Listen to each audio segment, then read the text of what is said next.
শোনো দিয়া মনো, ধরণীতে বড় দাতা হলেন কৃপণ। আহা বেশ বেশ বেশ, আহা বেশ বেশ বেশ। অনাহারে অর্ধাহারে নাহি করে ভোজ, টাকাগুলো সাবধানে তুলে রাখে রোজ। খুবই সাধারণ ভাবে জীবন কাটান, গোপালের বউ কহে শোনে পুণ্যবান। আহা বেশ বেশ বেশ। বলো কি গিন্নি, কিপটে কিনা বড় দাতা? তা নয় তো কি, শাস্ত্রেই তো লেখা আছে। রাখো তো তোমার শাস্ত্র। আরে বাবা, তোমাকে বাদ দিয়ে আর কটা কিপটে লোক দেখেছো শুনি? কি বললে? আমি কেপন? আরে না না না, তুমি কিপটে হতে যাবে কেন?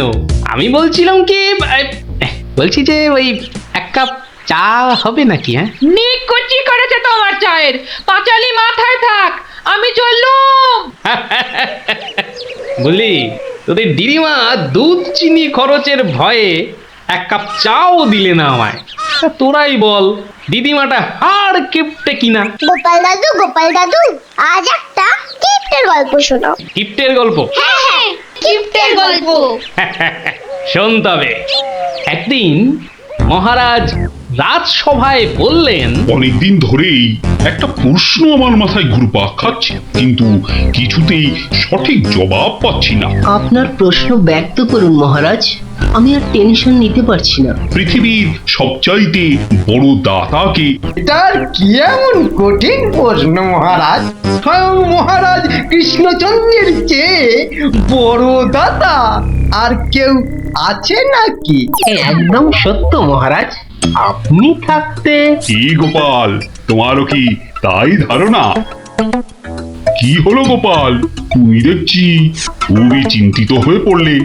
মহারাজ অপরাধ নেবেন না হুজুর, পৃথিবীতে সবচেয়ে বড় দাতা একজন কৃপণ মহারাজ। বেটা ভাঁড়ের হলোটা কি? মহারাজের খেয়ে পড়ে বলে কিনা। থামুন আপনি। হ্যাঁ গোপাল, তুমি বলো। দেখুন মহারাজ, একজন কৃপণ সারা জীবন অতি সাধারণভাবে থেকে আধ পেটা খেয়ে টাকা পয়সা জমিয়ে রাখে মহারাজ, কিন্তু তার মৃত্যুর পর সেই টাকা তার নিজস্ব কোনো কাজেই লাগে না মহারাজ। তার উত্তরাধিকারীরাই সব লুটে পুটে খায়। বেটাকে এবার পেয়েছি বাকি। গোপাল, তুমি তো জানো ওই হদল কুতকুতপুরে আমার এক বিধবা পিসিমা থাকে।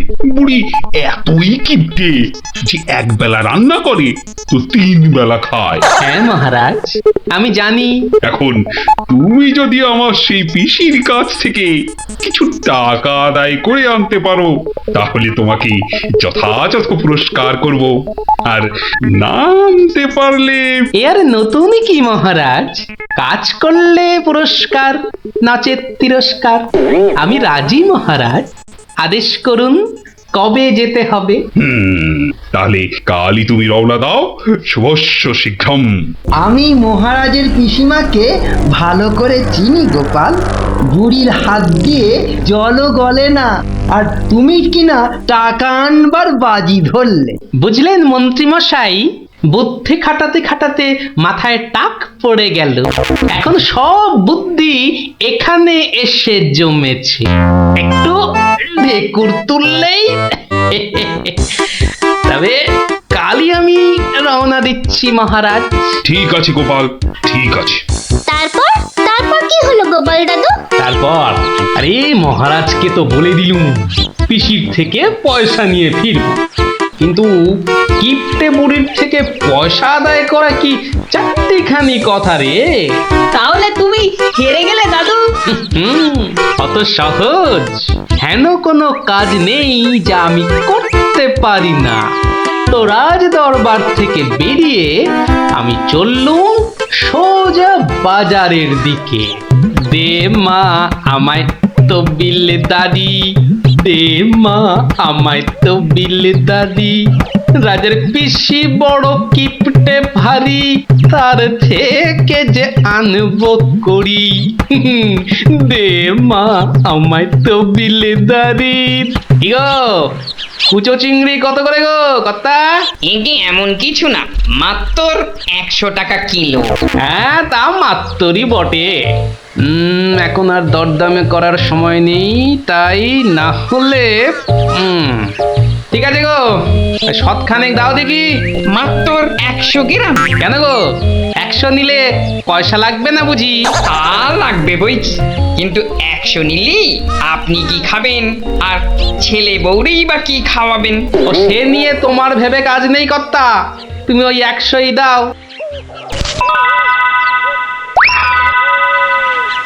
গিনি, ও গিনি, এই চিংড়িগুলো মুচমুচে করে ভেজে দাও তো দেখি গিন্নি। বলে দিন দিন তোমার বুদ্ধি শুধু লোপ পাচ্ছে নাকি? হ্যাঁ, এই শনিবারে বার বেলায় চিংড়ি এনে হাজির করলে যে বড়। হে বাবা বড় ঠাকুর, বাবা পাগলটার অপরাধ নিও না বাবা। যাও যাও যাও যাও, ওগুলো ফেলে দিয়ে এসো গে। ফেলে দিয়ে এসো গে? অত সস্তা, ফেলে দিলেই হলো। এ জেসে মাছ নয় গিন্নি, এ হচ্ছে পুরস্কার আনবার মাছ। পুরস্কার আনবার মাছ? ব্যাপারটা কি? একটু খোলসা করে বলো দেখি। আরে বাবা, আগে যা বলি শোনো, শোনো দেখি। সত্যি গো, তোমার কত বুদ্ধি। দাও দাও দাও দাও, আমি এক্ষুনি মাছগুলো ভেজে রাখছি। এই নাও, এই নাও তোমার চিংড়ি। দাও দাও দাও গিন্নি। আরে অনেকটা পথ যেতে হবে গো, হোদল কুতকুত কি এখানে? তবে আমি চলি গিন্নি। চলি বলতে নেই, বলো আসি, পয়সা নিয়ে আসি। ঠিক আছে ঠিক আছে, আমি আসি, কেমন? দুর্গা দুর্গা দুর্গা দুর্গা, জয় মা, মাগো পুরস্কারটা যেন জোটে মা। অনেক দিনের ইচ্ছে, এক জোড়া পালা গড়াবো। দুর্গা দুর্গা দুর্গা দুর্গা দুর্গা দুর্গা। গোপালি চলেছে তাই ঠুং ঠাং, পয়সা বাজছে টাকে। গোপালি চলেছে খুশো চিংড়িকে ছেকে। গোপালে গোপালি চলেছে গোপাল, একটু পরে কিপটা পিসিরি পুরতে চলেছে গোপালে। গোপালে গোপালে গোপাল গোপাল। পিসিমা, ও পিসিমা। কে বাছা, এই ভক্তপুরে আবার কে এলি? পিসিমা, আমি গোপাল গো, সেই কৃষ্ণনগর থেকে আসছি গো। গোপাল মানে আমার কেষ্টর ভাঁড় গোপাল? হ্যাঁ পিসিমা, আমি তোমার কেষ্টচন্দরের ভাঁড়। আর দরজাটা খুলবে নাকি এই রোদে? খুলছি বাছা, খুলছি। একা মানুষ তো, আয় আয় আয় আয় আয়, ভেতরে আয়। একদম জ্বলে পুড়ে গেছিস দেখছি। বস বস বস, আমি একটু জল এনে দিই। নে দেখিন, জলটা খেয়ে নে। একটু চিনি যে দেব, তার আর জো আছে? জানিস বাবা, মাস চারেক আগে 1 আনার চিনি কিনেছিলুম। তা হত ছাড়া পিঁপড়ে গুলো সব শেষ করে দিয়েছে গা। তুই বাবা শুধু জলটাই বরং খেয়ে নে। ঢের কিপটে দেখেছি, এই তো দেখি হাড় কিপটে। না না পিসি, ওই চিনি টিনির দরকার নেই। এমন সময় এলি বাচ্চা, একটু জিরন দে তুই। আমি এক গাল মুখে দিই কিছু। না না না, তুমি ব্যস্ত হইও না পিসিমা। হ্যাঁ, তা পিসি কি রেঁধেছ গো আজ? বিধবা মানুষের আর রাধা বাড়া। গাছে লাউ ছিল, ওটা পেড়ে ঘন্ট করেছি। আর এই আতপ চালের ভাত।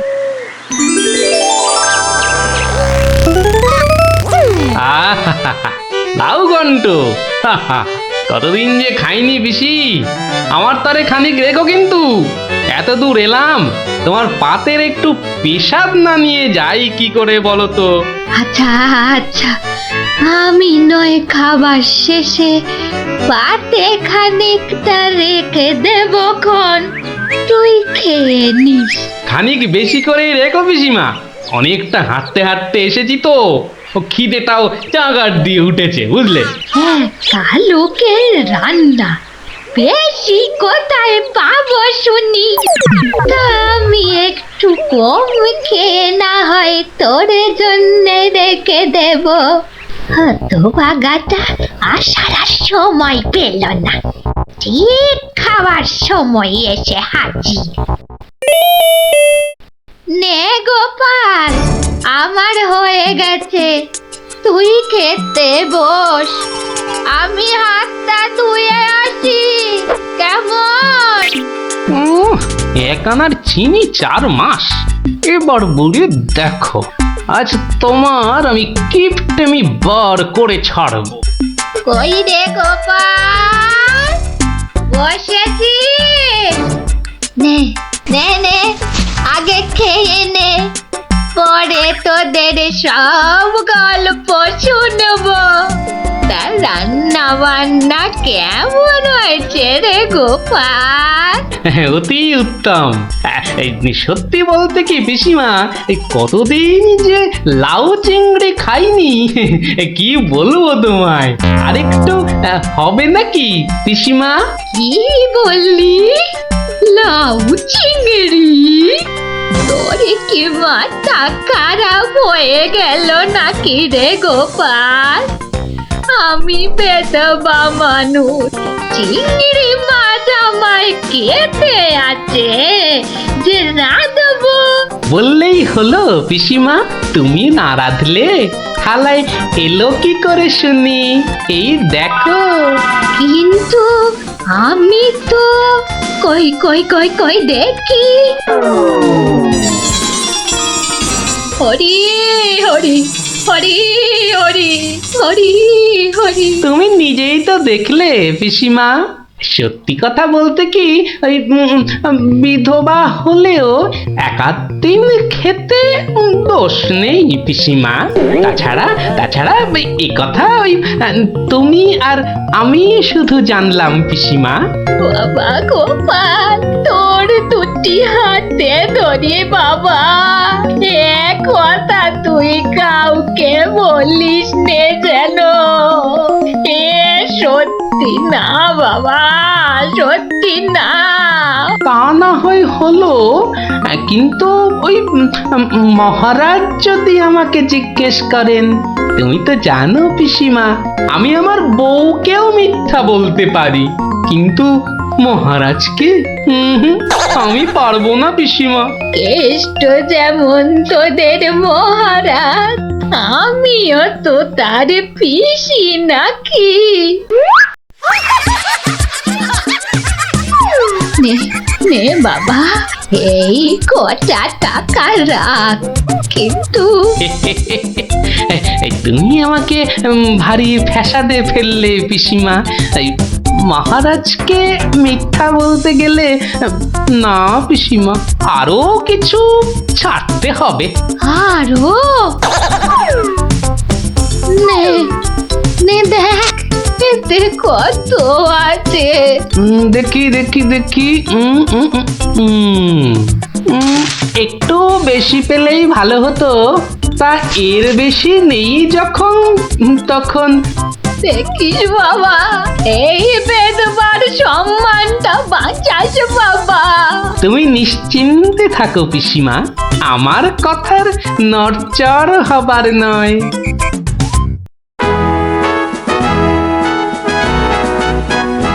এসো এসো গোপাল, এসো। কিন্তু তোমার মুখটা ওরকম বিষণ্ণ দেখাচ্ছে কেন? নিঘাত পিসিমার কাছে জব্দ হয়ে এসেছো। সে আর বলতে, আমি গোপালের মুখ দেখেই ধরেছি ব্যাটা একেবারে লেজে গোবরে হয়ে গেছে। মন্ত্রী মশাই একদম ঠিক ধরেছেন। আরে বাবা, রাজামশাইয়ের পিসিমার থেকে টাকা আদায় করা কি চারটিখানি কথা? কি হলো গোপাল, তবে কি তুমি সত্যি সত্যি টাকা আদায় করতে পারোনি? মহারাজ পেরেছি, মহারাজ পেরেছি, এই নিন। তাহলে তোমাকেও তো চিন্তাগ্রস্ত লাগছে কেন? আপনি যদি অভয় দেন তো বলি। না না, তুমি তুমি নির্ভয় বলো গোপাল, নির্ভয় বলো।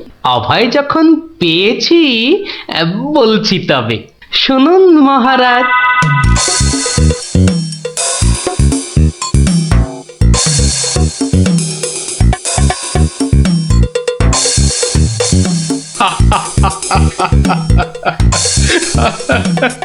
তোমার তোমার তুলনা নেই গোপাল, সত্যি তোমার তুলনা নেই। তবুও তুমি তুমি এত বিষণ্ণ কেন? আগে আপনার বিধবা পিসিকে ঠকিয়ে। না না গোপাল, একদম নয়। আমি তো শুধু টাকা আদায় করতে বলেছিলাম, অন্য কোনো শর্ত তো ছিল না। তুমি তোমার বুদ্ধি দিয়ে যে কাজ করেছো তাতে আমি খুব খুশি। তাও মহারাজ। তুমি তুমি চিন্তা ছাড়ো গোপাল, চিন্তা ছাড়ো। কালই আমি কোন অনুচরকে পিসিমার কাছে পাঠাবো, সব ঘটনা সবিস্তারে জানিয়ে আমি ক্ষমা চেয়ে নেব। আর হ্যাঁ, তোমাকে দেওয়া পিসিমার টাকার 4 গুণ আমি ফেরত পাঠাবো। এবার আমি শান্তি পেলাম মহারাজ, আপনি যথার্থই ন্যায় বিচারক। এই নাও তোমার পুরস্কারের অর্থ। তাহলে গোপাল দাদু তুমি সবার হিসেব উল্টে দিলে, কি বলো? ঠিক বলেছিস গুলটে, দিলুম সব হিসেব উল্টে। আর নয়, সন্ধে হয়ে এলো, এবার সবাই গিয়ে পড়তে বসগে, আমিও এবার উঠি।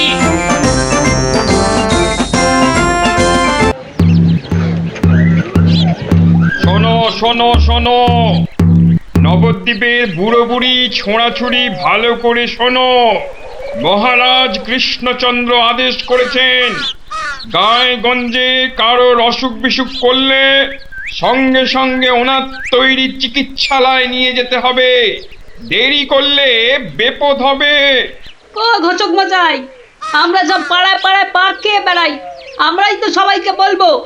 শোনো শোনো শোনো, নবদ্বীপের বুড়ো বুড়ি ছোঁড়াছুড়ি ভালো করে শোনো। সত্যি ভাই, আমাদের মহারাজের সব দিকে নজর। কত বড় রাজা, তবু একেবারে মাটির মানুষ। সত্যি পুটি, কত বড় রাজা কিন্তু কাউকে ভয় দেখায় না। শুনলাম নদিয়ার রেঁদাচোর ধরা পড়ার পর থেকে ওকে খালি কাতুকুতু দেওয়া হয়েছিল।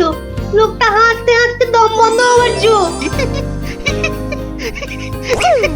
আর আমাদের নেড়িমুদিকে ওজন কম দেওয়ার জন্য কি শাস্তি দিল ভাবো? কি শাস্তি গো চিমটি?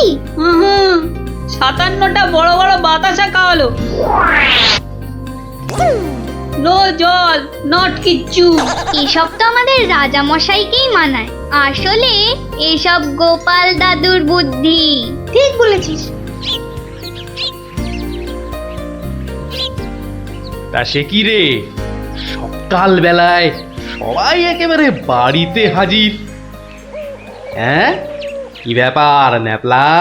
গোপাল দাদু, আজ সকালেই রাজা মশাইয়ের ঢেড়াদার ঢেড়া পিটিয়েছে। কারোর অসুখ করলে সময় নষ্ট না করে চিকিৎসালয় নিয়ে যেতে হবে। এই জন্য সপ্তদ্বীপে অত বাচ্চা কদিনে মরে গেল। কি দুঃখ! ওই ঢেড়া দেবার বুদ্ধি তার মাথায় এলো গোপাল দাদু? নিশ্চয়ই তোমার। না রে বাপু না, আমি হলাম গিয়ে গোপাল ভাঁ। এ বুদ্ধি আমার আসে নাকি বল? তাহলে রাজা মশাইয়ের বুদ্ধি? রাজা মশাইয়েরও না। তাহলে কার বুদ্ধি? এই হলো আমাদের রাজবৈদ্য মহাশয়ের, বুঝলি? কত বড় কবিরাজ তিনি, তার চিকিৎসার গুণে মৃত্যুও হেরে যায়। ভাগ্যিস ওর মতো লোককে ঠিক মতো রাজবৈদ্য নির্বাচন করা হয়েছিল। ইলেভেলের লোক তো আর কম আসেনি। কি করে নির্বাচন করা হলো গোপাল দাদু? সে এক ব্যাপার, বুঝলি? মস্ত ব্যাপার, শুনি নাকি? শুরু করো গোপাল দাদু। শোন তাহলে, সে বছর খুব গরম পড়েছিল, প্রাণ একেবারে হাইড হাইড যাকে বলে, ঘরে ঘরে অসুখ। এই সময়ে রাজামশাইয়ের চিকিৎসালয়ের যে বড় কবিরাজ, তিনি চলে গেলেন কাশিতে। যা বাবা, সে তো মহা বিপদের কথা, ভাববার কথা। সে আর বলতে, সবচেয়ে ভাবনা হলো রাজামশাইয়ের। প্রজাদের শরীরের কথা ভেবে ভেবে রাজামশাইয়ের ঘুম নেই একেবারে। রাজসভায় পাইচারি করে বেড়াচ্ছেন, সভা পণ্ড।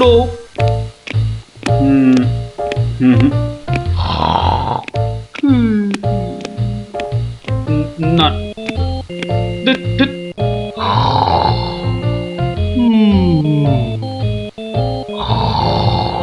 গোপাল!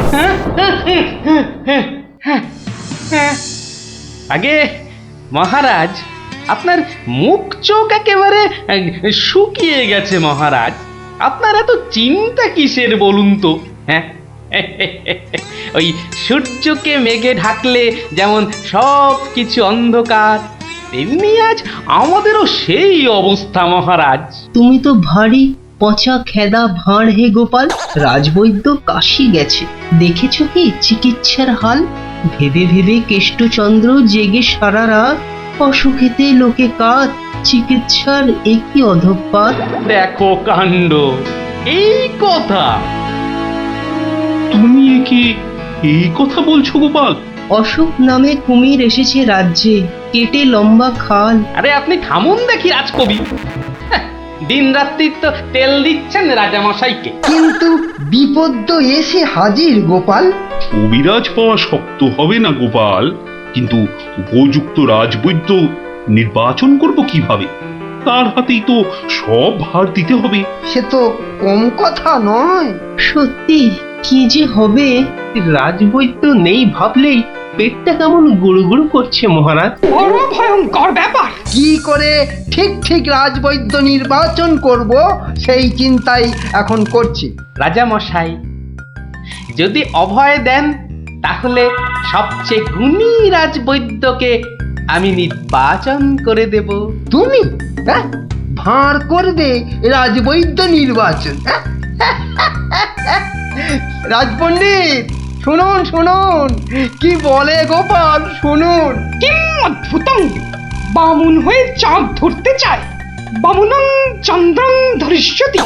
অদ্ভুতং অদ্ভুতং। কালে কালে কতই হবে, পিঠে পুলির ল্যাজ বেরোবে, বেড়ালের সিংহ যাবে, সিংহ মশাই ঘাস যে খাবে। শুনুন মহারাজ, শুনুন শুনুন, যদি আমি ঠিক ঠিক রাজবৈদ্য বেছে দিতে না পারি, তাহলে আমার এক গালে চুন আর এক গালে কালি মাখিয়ে উল্টো গাধায় চড়িয়ে কৃষ্ণনগরে ঘোরাবেন, ঠিক আছে? বেশ বেশ, গোপালের কথায় আমরা রাজি।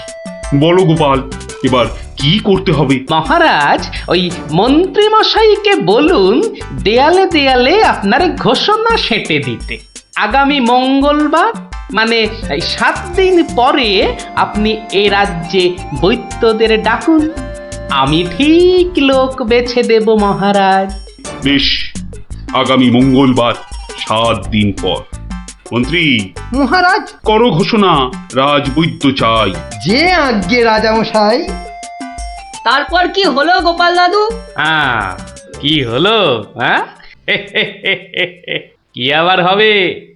নবদ্বীপ জুড়ে দেয়ালে দেয়ালে সাঁটা হলো রাজবৈদ্য চাই। পরের মঙ্গলবার হই হই কাণ্ড, সবাই চায় রাজবৈদ্য হতে। ময়রা নাপিত নারকোল পাড়িয়ে তারাও সব ছুটলো রাজবৈদ্য হতে। একেবারে 3000 বৈদ্য, বুঝলি? 3000! মহারাজ কৃষ্ণচন্দ্র তো গুণী মানুষ, তিনি 3000 জনের থেকে 3 জনকে বেছে দিলেন। ওদের মধ্যে থেকে বেছে দিতে হবে রাজবৈদ্যকে। 3000 বৈদ্য এসেছিলেন, বেশিরভাগই রদ্দি। অথচ বলছে আমরা সব বদ্যি। আরে চুপ করো না বাপু, রাজামশাইকে বলতে দাও না ভায়া। আমি 3000-এর মধ্যে 3 জনকে বেছেছি। এইবার তোমাকে আসল বাছা বাঁচতে হবে, আর ঠিক মতো না হলে এই গালে মাখিবে চুন, ওই গালে কালি, গাধায় চড়িয়া ভাঁড় খাবে গালা গালি। আমি তৈরি আছি কবি মশাই। আপনি কাকে কাকে বেছেছেন মহারাজ? মন্ত্রী মশাই, ডাকুন ওদের, এটা আপনার কর্ম। প্রথম বৈদ্য এসেছেন সেই সুদূর কিষ্কিন্ধা থেকে, নাম শ্রী শ্রীল আয়ু আচার্য দন্তলাবণ্য মহার্ণব। কোথায় কোথায়? আসুন আসুন মহার্ণব মশাই, এগিয়ে আসুন এগিয়ে আসুন। দ্বিতীয় বৈদ্য দ্বিতীয় বৈদ্য এসেছেন অলকাপুর থেকে, ওনার নাম হলো মম নাম পিণ্ডাইকরণ কবিরাজন পুঙ্গবং চরক শাস্ত্রী। দেখো কাণ্ড, এত বড় বড় নাম মনে রাখা ভয়ানক শক্ত বুদ্ধি মশাই। আমি ওনাকে বলবো আচার্য মশাই, আর আপনাকে বলবো শাস্ত্রী মশাই। মন্ত্রী মশাই, এবার তৃতীয় কবিরাজকে ডাকুন। তৃতীয় কবিরাজের নামটা বড় ছোট, শাস্ত্রী নয়, আচার্য নয়, নবদ্বীপের লোক, খুব বয়স হয়েছে। ওর নাম হলো, আমাকে লোকে বলে বুড়ো কবিরাজ। কি কি রোগের চিকিৎসা করেছেন একবার বলে দিন। বলতে গেলে আমি কোনো রোগেরই চিকিৎসা করি না, একদম আকার। অথচ আমায় যদি বলতে বলেন, এক নিঃশ্বাসে ৭৩,০০০ রোগ বলে যাব। হ্যাঁ, ওলাউটো, পেঁজরা, খোস, কাশি, সর্দি গর্মি, তরকা, কম্প, ঝম্প, শ্বেতসার, কত হলো? কে এমন মূর্খ আছে যে গুনবে ভারমশাই? ও যদি ৭৩,০০০ রোগের নাম বলে, আমি বলবো ৮৩ লাখ। সব বড় বড় রোগ, সর্দি কাশির মতো নাতি নাতনি রোগ নয়। শুনুন তাহলে, যক্ষা, রক্তাম্বু, অস্থিবাস, বেগুন চোরা, দাপট কাঁটা, পেয়াটকা, মরা মাছ, হাঁস পোকা। থামো থামো থামো, ও এ তো কানের পোকা, নাড়িয়ে ছেড়ে দেবে। শুধু কানে কেন মহারাজ, কানে, বগলে, নখে, সর্বত্রই পোকা নড়বে, তবে আমার নাম শাস্ত্রী। গোপাল, আর বিলম্ব করলে দেশত্যাগী হব বলে দিলাম। বেশ বেশ মহারাজ, আমি শুরু করি। আচার্য মশাই। আচার্য মশাই, এগিয়ে আসুন এগিয়ে আসুন। না না না না, আসতে হবে না, আসতে হবে না। বলছিলাম কি, ওই কৃষ্ণনগরের দেওয়ালে দেওয়ালে লেখা হলো রাজবৈদ্য চাই। আপনি বিদেশের লোক, কি করে খবর পেলেন? সে যেতেই পারে গোপাল, মহারাজ কৃষ্ণচন্দ্রের রাজবৈদ্য বলে কথা, কম ব্যাপার নয়, বুঝেছো? বুঝেছি, সে যাকে। কবিরাজ মশাইগণ, সভাসদগণ, আপনারা সবাই জানেন আমাদের শাস্ত্রে একটা কথা আছে, শতং মারি ভবেত বৈদ্য। যে কবিরাজ যত বেশি মারতে পারবে সে তত বড় বৈদ্য। নিন আচার্য মশাই, আপনি বলুন কজন মরেছে এ পর্যন্ত? কি করে হুট করে বলি? বলুন বলুন, ওই ২-৪টে কম বেশি হলে সেটা কিছু হবে না। তা ধরেন মোট রোগী দেখেছি ৩,৮০৬ জন গতকাল পর্যন্ত। হাততালি হাততালি হাততালি। এবারে বলুন আচার্য মশাই, তাদের মধ্যে মেরেছেন কজনকে? মানে কজন মরেছে আর কি। একেবারে ২৫০০০। যমরাজের ঘরে পাঠিয়ে আমি কবিরাজ। আর দুর্দুর নাবালক দুগ্ধপোষ্য ২৫০০ মেরেই একেবারে হনুমানের মতো লাফাচ্ছে দেখো। হ্যাঁ, এ কবিরাজি না করে রাজসভায় নাচুক মহারাজ। হ্যাঁ, এ রোজই ২.৫ পো আদা নিম পাতার সঙ্গে বেটে খাওয়া উচিত। আপনি কতজন রোগী দেখেছেন শাস্ত্রী মশাই? ৫০০০ হবে। কি বলো? আমি দেখেছি 18,771 জন, মরেছে 18,300। লোকে আমার দেশে আমার ছবি রেখে চরণামৃত খায়, বুঝেছেন?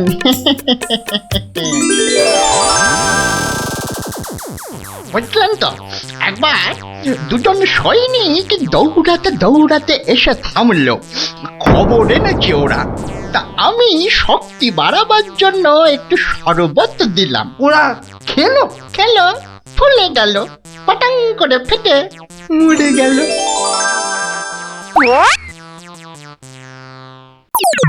এ কি, আপনি কোথায় যাচ্ছেন? আরে পাকড়ো পাকড়ো! আপনি কোথায় পালাচ্ছেন দাদু মশাই? আমাকে ছেড়ে দিন মশাই, আমি এদের মতো অত গুণী নই। সে কি, রোগী দেখেননি আপনি? দেখেছি মশাই, কিন্তু বড় কম। কেন কম কেন? আমি যে রোগ হতেই দিই না। আমার গুরু আমায় শিখিয়েছেন, রোগের কারণগুলো নষ্ট করে দিলে রোগই হবে না। আমি যে তাই করি। কত রোগী এতদিন দেখেছেন কবিরাজ মশাই? সারা জীবনে আমি দেখেছি 1000 খানেক রোগী, আর মরেছে মাত্র 30 জন। তাতেই আমার লজ্জা করে। তাই বলছিলাম আমায় ছেড়ে দিন, আমি এদের মতো এত বড় কবিরাজ নই। আমি বড় তুচ্ছ, এখানে এসে খুব ভুল করেছি। কিন্তু কবিরাজ মশাই, এখানে না এলে আপনি আরো ভুল করতেন যে। কারণ মহারাজ কৃষ্ণচন্দ্র আপনার মতন রাজবৈদ্যকেই খুঁজছেন। যে কবিরাজ রোগের কারণগুলো নষ্ট করে দেন, তিনিই যে শ্রেষ্ঠ। যে কবিরাজ রোগীর মৃত্যু হলে দুঃখ পায়, লজ্জা পায়, তিনিই তো শ্রেষ্ঠ। মহারাজ, এই আমার শ্রেষ্ঠ কবিরাজ। নির্বাচন শেষ মহারাজ। সাবাস গোপাল, সাবাস। তোমার রাজবৈদ্য নির্বাচন এই দেশের সর্বশ্রেষ্ঠ শিক্ষা। তুমি শুধু হাসির রাজা গোপাল ভাঁড় নও, তুমি এই বাংলার অলংকার। সত্যি গোপাল দাদু ঠিক বলেছিলেন রাজবৈদ্য। রোগের চিকিৎসার চেয়ে বড় হলো রোগ হতে না দেওয়া। তাই সামান্য রোগ হলে চিকিৎসালয়ে আসতে বলে ঢেড়াদার ঘুরে বেড়াচ্ছে। এমন রাজবৈদ্যকে তুমি বলেই নির্বাচন করতে পেরেছো। রাজা মশাই ঠিকই বলেছেন, তুমি শুধু হাসির রাজা নও, তুমি জ্ঞানের রাজা গোপাল ভাঁড়।